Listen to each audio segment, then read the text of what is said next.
इनकी तनख्वाहें इसी गरीब आवाम के पैसों से जाती है। लेकिन जब ये आवाम आती है और इनको इंसाफ नहीं मिलता तो फिर बड़ी तकलीफ होती है। सो लिहाजा इमरान खान इस मुल्क का एक बहुत बड़ा लीडर है, सबसे बड़ी पार्टी का वो चेयरमैन है, हकीकी वजीर आज़म है, उसके लिए लाखों करोड़ों लोगों ने वोट किए। आप अगर उसके लिए इंसाफ का दरवाज़ा बंद करते हैं तो पूरी पाकिस्तानी कौम के लिए आप दरवाज़ा बंद करते। लोग आपकी तरफ देख रहे हैं। खुदारा इन बड़े बड़े तालों पे 26वीं आईनी तरमीम लिख के ना लगा दें इन कोर्ट्स को वो काम करवाएं, यहाँ पे अपना वो रोल प्ले करें जिसके लिए ये आवाम आपके तनख्वाहों के पैसे भरती है। और जब तक मुल्क में इंसाफ नहीं होता, रूल ऑफ लॉ नहीं होती, आइन अपहोल्ड नहीं होता, तो जमहूरियत नाम की चिड़िया वैसे ही नहीं होती, वो वैसे ही उड़ा दी गई है यहाँ से। हम भी इसलिए यहाँ खड़े हैं कि ये ना हो कि दिन दिहाड़े डाके डालने का जो रिवाज है वो बाहर पहले हो रहा था इलेक्शन के अंदर, तो वो फिर असम्बलियों तक पहुँचा और अब असम्बलियों से आहिस्ता आहिस्ता जो है वो अदालतों तक पहुँचना शुरू हो गया। तो प्लीज़ आइन की स्पिरिट को जो है वो इम्प्लीमेंट करें और अदालतों को आज़ाद करें। थैंक यू जी, बहुत शुक्रिया। देखें, कल जस्टिस यहिया आफरीदी साहब ने कल एक कहा कि हम मॉडर्न टेक्नोलॉजी का इस्तेमाल करेंगे ताकि इंसाफ की फराहमी को यकीनी बनाया जाए और तेज़ी से इंसाफ दिया जाए। मगर सवाल ये है कि जो लोग गुलाम हैं उनकी ग़ुलामी ख़त्म करने के लिए क्या टेक्नोलॉजी एडॉप्ट की जाएगी। जब तक ये हुकूमत लोगों को ग़ुलाम बना के रखेगी, ये हुकूमत इदारों को अपने मातहत बना के रखेगी, तो इंसाफ की उम्मीद ख़त्म होती हुई नज़र आती है।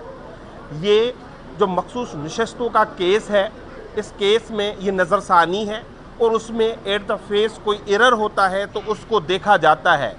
लेकिन क्योंकि जजेस खिलाफ एक कानून जो रूल्स है सुप्रीम कोर्ट के, उनके खिलाफ वर्जी करते हुए नए जजेस इस बेंच में लाए गए हैं, तो हमारे काउंसिल को आज पूरी हेयरिंग इस पे सर्व करनी पड़ी कि उस जजमेंट को दोबारा रिप्रोड्यूस किया जाए और एक्सप्लेन किया जाए कि ये जजमेंट थी क्या और मुसीबत की जड़ कहाँ थी। इस मसले का जड़ इलेक्शन कमीशन थी, जिसने पाकिस्तान तहरीक इंसाफ को पार्टी तस्लीम नहीं किया और पाकिस्तान तहरीक इंसाफ के जो कैंडिडेट थे उनको उन्होंने इंडिपेंडेंट डिक्लेयर कर दिया। सवाल बजाय इलेक्शन कमीशन से पूछने से हैरत होती है कि सवाल पीटीआई से पूछा जाता है कि आप कोर्ट क्यों नहीं आए। भाई, ये इलेक्शन कमीशन एक आप कहते हैं आईनी इदारा है और आईनी इदारे को सब इख्तियारात हासिल है, तो सवाल उनसे पूछे कि पाकिस्तान की 25 करोड़ आवाम को उन्होंने उसके हक से कैसे महरूम किया।